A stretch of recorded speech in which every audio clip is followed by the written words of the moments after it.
औज़ुबिल्लाहि बिस्मिल्लाहिर्रहमानिर्रहीम। Dear students, अस्सलाम वालेकुम। होप सो आप तमाम लोग खैर खैरियत से होंगे। चैप्टर नंबर 16 लेक्चर नंबर 25 हम स्टार्ट कर रहे हैं। ऑर्गेनिक केमिस्ट्री हम लोग पढ़ रहे थे और उसमें बेंजीन का टॉपिक हम स्टार्ट कर चुके थे और बेंजीन के रिएक्शंस की बात हो रही थी। और बेंजीन के रिएक्शन में इलेक्ट्रोफिलिक एरोमेटिक सब्स्टिट्यूशन रिएक्शन, तो प्रीवियस लेक्चर में मैंने आपसे ये कहा था कि हमारे कोर्स में 5 रिएक्शंस हैं: nitration, sulphonation, halogenation, alkylation and acylation. और नाइट्रेशन को जब मैंने एक्सप्लेन किया था तो आपसे कहा था कि अगर आपको नाइट्रेशन का कॉन्सेप्ट क्लियर हो जाए तो आपके लिए फिर जो फर्दर रिएक्शंस आते हैं ये 4 sulphonation, halogenation, alkylation and acylation, इसको समझना जो है वो बहुत आसान हो जाता है। और आप देखेंगे कि वही सारी केमिस्ट्री जो हमने नाइट्रेशन में पढ़ी थी वही सारी चीज़ें रिपीट होंगी डिफरेंट नेम्स के साथ। जाहिर सी बात है हम रिएक्शन डिफरेंट पढ़ रहे हैं तो उसके हिसाब से वो चेंज हो जाएगा, लेकिन उसका बेसिक थीम जो होगा वो वही रहेगा। तो हम स्टार्ट करते हैं आज के टॉपिक को। इसमें हमारे पास 2 रिएक्शन है, सल्फोनेशन एंड हैलोजिनेशन। सबसे पहले हम बात करेंगे सल्फोनेशन की। जिस तरह मैंने आपसे कहा बेंजीन के ऊपर हम एक हाइड्रोजन निकाल के उसकी जगह पर कोई नया ग्रुप इंट्रोड्यूस करवाते हैं। तो सल्फोनेशन का मतलब है introduction of sulphonic group in benzene ring is called sulphonation. यानी बेंजीन की एक हाइड्रोजन निकाल के आप उसकी जगह पे SO3H ये जो ग्रुप है इसको सल्फोनिक ग्रुप कहते हैं। तो सल्फोनिक ग्रुप इंट्रोड्यूस करवाने से बेंजीन जो है वो बेंजीन सल्फोनिक एसिड बन जाएगा और इस प्रोसेस को हम सल्फोनेशन कहेंगे। हर रिएक्शन में मैंने आपसे कहा था 3 मेन चीजें हैं। एक होती है उसकी डेफिनेशन। डेफिनेशन आपने सिंपल सी जो चीज आप अटैच करने जा रहे हैं उसके हिसाब से बना ली। आगे चलकर जब आप इसका मैकेनिज्म पढ़ते हैं आपने ये मेन रिएक्शन लिखना होता है कि ये जो आपका रिएक्शन है इसमें आप करने क्या जा रहे हैं। तो आपके सामने ये मेन रिएक्शन है, यानी हम बेंजीन के ऊपर ये सल्फोनिक एसिड ग्रुप लगाने जा रहे हैं। फिर आता है इसका मैकेनिज्म। मैकेनिज्म के 2 मेन स्टेप्स होते हैं। पहला होता है जनरेशन ऑफ इलेक्ट्रोफाइल, कि आप इलेक्ट्रोफाइल को जनरेट करेंगे। और जनरेशन में हमेशा ऐसा होता है कि बेंजीन टेक पार्ट नहीं करता, वो रिएजेंट जो आप उसमें बेंजीन के साथ रिएक्ट करवाना चाह रहे हैं पहले वो आपस में रिएक्ट करते हैं। उनके रिएक्शंस के बाद जो है वो इलेक्ट्रोफाइल जनरेट होता है। तो अगर हम यहाँ पर देखें तो जो हमारा रिएजेंट है वो सल्फ्यूरिक एसिड है। तो पहले सल्फ्यूरिक एसिड के मॉलिक्यूल आपस में रिएक्ट करेंगे। तो सल्फ्यूरिक एसिड के 2 मॉलिक्यूल आपस में रिएक्ट करके एक एसिड का काम करेगा, एक बेस का काम करेगा। फॉर एग्जांपल मैं कहता हूँ कि इसने एसिड का काम किया, ये वाला जो सल्फ्यूरिक एसिड का मॉलिक्यूल है इसने एसिड का काम किया, और ये वाला जो सल्फ्यूरिक एसिड का मॉलिक्यूल है इसने बेस का काम किया। तो एसिड का काम होता है प्रोटॉन देना और बेस का काम होता है प्रोटॉन लेना, यानी इसने अपना एक हाइड्रोजन इसको डोनेट कर दिया। तो ये बच जाएगा इसमें HSO4। एक तो ये चीज बन जाएगी HSO4 नेगेटिव। जब ये हाइड्रोजन लेगा तो ये बन जाएगा H3SO4। अब H3SO4 जो होता है ये बहुत ही अनस्टेबल होता है ना। अब इस तरह का तो कोई मॉलिक्यूल आपने नहीं देखा होगा H3SO4। H2SO4 तो होता है, H3SO4 नहीं होता। तो H3SO4 जैसे ही बनता है तो ये टूट जाता है, इसकी ब्रेकडाउन हो जाती है। और इसकी ब्रेकडाउन से क्या होता है कि H3O, एक तो ये स्पीशी निकलती है हाइड्रोनियम आयन, और H3O निकलने के बाद इसके अंदर क्या रह जाता है, एक सल्फर और 3 ऑक्सीजन, ये SO3 सल्फर ट्राइऑक्साइड। और यही जो सल्फर ट्राइऑक्साइड है ये हमारा इलेक्ट्रोफाइल है। मैंने कहा ना पहला स्टेप होता है जनरेशन ऑफ इलेक्ट्रोफाइल। और इलेक्ट्रोफाइल जनरेट कैसे होता है, जो रिएजेंट आप इस्तेमाल कर रहे हैं वो पहले आपस में रिएक्ट करते हैं। सल्फोनेशन का जो मैकेनिज्म है ये थोड़ा सा डिफरेंट है, क्योंकि इसमें जो इलेक्ट्रोफाइल जनरेट होता है वो इलेक्ट्रोफाइल बेंजीन पे जो इलेक्ट्रोफाइल लगा होता है उससे डिफरेंट होता है। बेंजीन पे इलेक्ट्रोफाइल देखें ये SO3H है, लेकिन जो जनरेट हो रहा है वो क्या है, SO3। तो ये आखिर में जाकर ये SO3 जो होता है ना ये एक H पिक कर लेता है, लेकिन शुरू में जब जनरेट होता है तो ये SO3 यानी सल्फर ट्राइऑक्साइड ही जनरेट होता है। बस ये बात आप लोगों ने ज़हन में रखनी है। बाकी किसी रिएक्शन में ऐसा नहीं है। बाकी रिएक्शन में आप देखेंगे कि बेंजीन के ऊपर जो चीज़ अटैच हो रही है ना वही चीज़ ही जनरेट होगी और उस पे पॉजिटिव चार्ज होगा। तो सल्फोनेशन में हमने देखा कि हमारा जो इलेक्ट्रोफाइल है ये SO3 होगा। अब दूसरे स्टेप के अंदर, मैकेनिज्म के दूसरे स्टेप में आपको पता है कि बेंजीन अटैक करेगा, जिसको हम अटैकिंग ऑफ पाई बॉन्ड कहते हैं। तो बेंजीन का एक डबल बॉन्ड उस इलेक्ट्रोफाइल पे अटैक करेगा जो हम पहले स्टेप में जनरेट करते हैं। तो ये सल्फर पे जब अटैक करेगा तो ऑक्सीजन का एक बॉन्ड आगे शिफ्ट हो जाएगा।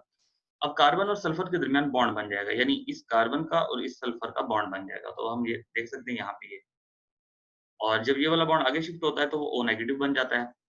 प्रीवियस नाइट्रेशन के मैकेनिज्म में भी कहा था कि जब इलेक्ट्रोफाइल अटैच होता है तो एक कार्बन के 2 बॉन्ड पूरे हो जाते हैं। जिसमें डबल बॉन्ड वाली 2 कार्बन थी, इनमें से एक कार्बन का बॉन्ड पूरा हो गया, 4 बॉन्ड है। लेकिन दूसरी कार्बन पे पॉजिटिव चार्ज आ जाता है। ठीक है, इसको हम यूं भी लिख सकते हैं SO3 नेगेटिव, या इस तरह ओपन करके लिखें तो भी कोई इसमें मुज़ायका नहीं है।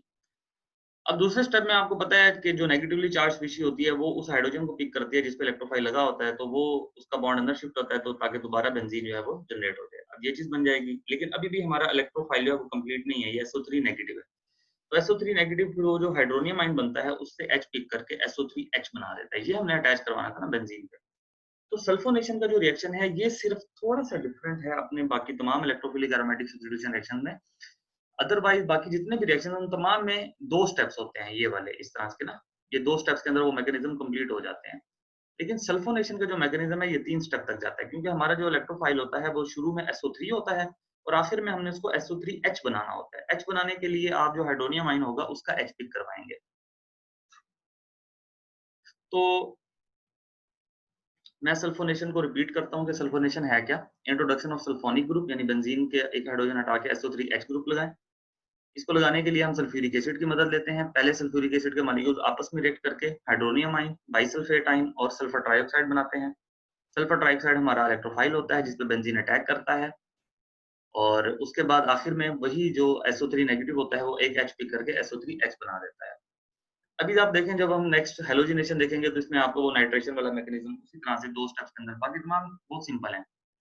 तो introduction of halogen group in benzene is called halogenation. कि अब हम बेंजीन की हाइड्रोजन निकाल के उसकी जगह पर X यानी क्लोरीन या ब्रोमीन कोई भी एसडीएस हम अटैच करवा सकते हैं। इसके लिए जो हम रिएजेंट इस्तेमाल करते हैं वो होता है, एक तो हैलोजन होता है X2, ये X2 है यानी हैलोजन है, और आयरन या आयरन क्लोराइड, इसको हम एज अ कैटलिस्ट यूज करते हैं। ये जो चीज है यहाँ पे ये क्या है, कैटलिस्ट। आप देखेंगे आखिर में ये AlCl3 FeCl3 ये दोबारा जनरेट हो जाएगा। अब वही चीज कि अगर हम इसका मैकेनिज्म देखना चाहते हैं तो मैकेनिज्म में पहला क्या होगा, generation of electrophile. Generation of electrophile में क्या होगा कि वो रिएजेंट जो बेंजीन में डाल रहे हैं वापस में रिएक्ट करेंगे, और रिएजेंट कौन कौन से हैं, ये एक X2 है और एक ये है। या तो आप आयरन यूज कर लें या आयरन क्लोराइड या आयरन ब्रोमाइड। Fe(X3) का मतलब है कि अगर यहाँ पे क्लोरीन है तो यहाँ भी क्लोरीन होगा। तो अब हम चलते हैं इसके मैकेनिज्म की तरफ, जिसमें पहला स्टेप वही जनरेशन ऑफ इलेक्ट्रोफाइल, कि जिस तरह मैंने कहा X2 और Fe(X3) पहले आपस में ये दोनों रिएक्ट करेंगे। अब बेंजीन पे क्या चीज अटैच होने जा रही है, X। तो यही हमारा इलेक्ट्रोफाइल होगा, यानी Cl2 में से एक Cl जो होता है वो निकल के Cl पॉजिटिव बना देता है, और ये FeCl4 यानी आयरन क्लोराइड जो था इसने एक क्लोरीन यहाँ से पिक किया तो ये FeCl4 बन गया और उस पर नेगेटिव चार्ज आ गया। पहले स्टेप में तो वही चीजें जो आपने बेंजीन में डाली होती हैं वो आपस में रिएक्ट करके इलेक्ट्रोफाइल जनरेट करती है। दूसरे स्टेप में क्या होगा कि बेंजीन का पाई बॉन्ड उस इलेक्ट्रोफाइल पे अटैक करेगा और उसको अपने साथ मिला लेगा। एक कार्बन के बॉन्ड पूरे हो जाएंगे, दूसरी कार्बन पे पॉजिटिव आ जाएगा। फिर वो जो आपने नेगेटिव चीज बनाई होती है वो अगले स्टेप में आकर उस हाइड्रोजन को पिक कर लेती है जो जिस पर इलेक्ट्रोफाइल अटैच होता है, ताकि वो बॉन्ड अंदर शिफ्ट हो जाए और वो बेंजीन दोबारा जनरेट हो जाए। तो अब ये FeCl4 नेगेटिव जब इस H को पिक करता है तो ये बन जाएगा HFeCl4। अब HFeCl4 कोई मॉलिक्यूल नहीं होता, ये टूट जाता है, ये कन्वर्ट हो जाता है दोबारा FeCl3 में और HCl में, यानी ये जो हाइड्रोजन था ये इसमें जो एक Cl एक्स्ट्रा था ना उससे मिलकर HCl बना देता है। तो ऊपर भी हम देख सकते हैं हमारे मेन रिएक्शन में आपको ये नजर आ रहा था कि HCl बनता है और एक X जो होता है वो जाकर बेंजीन पे अटैच हो जाता है। अब मैं इसको रिपीट करवाता हूँ। हैलोजिनेशन क्या है जी, introduction of halogen group in benzene. Benzene के ऊपर हैलोजन को एज अ सब्स्टिट्यूटेड प्रोडक्ट लगाने के लिए हम क्या करते हैं, क्लोरीन और आयरन क्लोराइड की मदद लेते हैं। पहले क्लोरीन और आयरन क्लोराइड ये आपस में रिएक्ट करके क्लोरीन पॉजिटिव आयन और FeCl4 नेगेटिव आयन, ये दो चीजें जनरेट करते हैं। फिर बेंजीन उस Cl पॉजिटिव पे अटैक करके उसको अपने साथ अटैच करवाता है और एक कार्बन पे पॉजिटिव चार्ज आ जाता है। फिर FeCl4 नेगेटिव उस हाइड्रोजन को पिक करता है जिसपे आपका वो सब्स्टिट्यूशन लगी होती है, तो वो बॉन्ड अंदर शिफ्ट हो जाएगा तो बेंजीन बन जाएगा। और FeCl3 दोबारा जनरेट होता है। अब यहाँ पर हम देख सकते हैं कि FeCl3 दोबारा जनरेट हुआ तो ये एज अ कैटलिस्ट काम कर रहा था जो मैंने आपको शुरू में बताया था। देखिए मैं सिर्फ 2-2 रिएक्शन पढ़ा रहा हूँ ताकि आप इसकी अच्छी तरह प्रैक्टिस करें। मैंने पहले भी कहा कि बोर्ड के पॉइंट ऑफ व्यू से भी ये रिएक्शन बहुत इंपॉर्टेंट है। हर साल बोर्ड के पेपर में लाज़मी सी बात है कि आपको या तो शॉर्ट क्वेश्चन, लॉन्ग क्वेश्चन दोनों में इसका कोई ना कोई सवाल आता है। लॉन्ग क्वेश्चन में भी आता है, शॉर्ट क्वेश्चन में भी आता है, और बहुत सिंपल और आसान होता है। कुछ बेसिक केमिस्ट्री है, कुछ चीज़ें हैं। आपने ये रिएजेंट याद रखने हैं कि आप जो चीज़ अटैच करवाने जा रहे हैं, उसको अटैच करवाने के लिए आपने कौन-सी चीज़ें बेंजीन में डालनी है। उन चीज़ों को पहले आपस में रिएक्ट करवा के आप इलेक्ट्रोफाइल जनरेट करते हैं, और इलेक्ट्रोफाइल कैसे पता चलता है, जो आप चीज़ अटैच कर रहे हैं बेंजीन पे, वही चीज़ आपकी इलेक्ट्रोफाइल के तौर पे काम करती है, यानी उस पे पॉजिटिव चार्ज होगा। उसके अलावा जो चीजें होती हैं उन पे नेगेटिव चार्ज आप डाल देते हैं। और ये वाला जो स्टेप होता है ये तो सब में कॉमन है, nitration, sulphonation, halogenation, alkylation, acylation, जितने भी हम पढ़ेंगे तमाम में ये 2 स्टेप्स कॉमन होंगे कि बेंजीन का डबल बॉन्ड अटैक करके पहले एक को अपने साथ अटैच करवाएगा, दूसरे पे पॉजिटिव चार्ज आ जाएगा, फिर वो नेगेटिव स्पीशीज हाइड्रोजन को लेगी तो वो पॉजिटिव खत्म हो जाएगा और वो उससे आपके दोबारा वो कैटलिस्ट जनरेट हो जाएंगे। एनीवेज हम इंशाल्लाह नेक्स्ट अपने लेक्चर में अल्काइलेशन और एसाइलेशन को डिस्कस करेंगे। दोनों ही बहुत आसान है, बिल्कुल इसी तरह जिस तरह हमने ये हेलोजिनेशन पढ़ा, इसी तरह से वो होंगे कि आप बेंजीन के ऊपर अल्काइल ग्रुप लगा रहे हैं, CH3 लगा रहे हैं इनके। अब वो CH3 लगाने के लिए आप किन 2 चीज़ों को अटैच करवाएँगे पहले, वो आप देखेंगे। उनसे वो R बनेगा, फिर बेंजीन उस R पे अटैक करेगा और यही चीज़ रिपीट होगी। एनीवेज़ इंशाल्लाह नेक्स्ट क्लास में आपसे मुलाकात होगी। तब तक के लिए अल्लाह हाफ़िज़।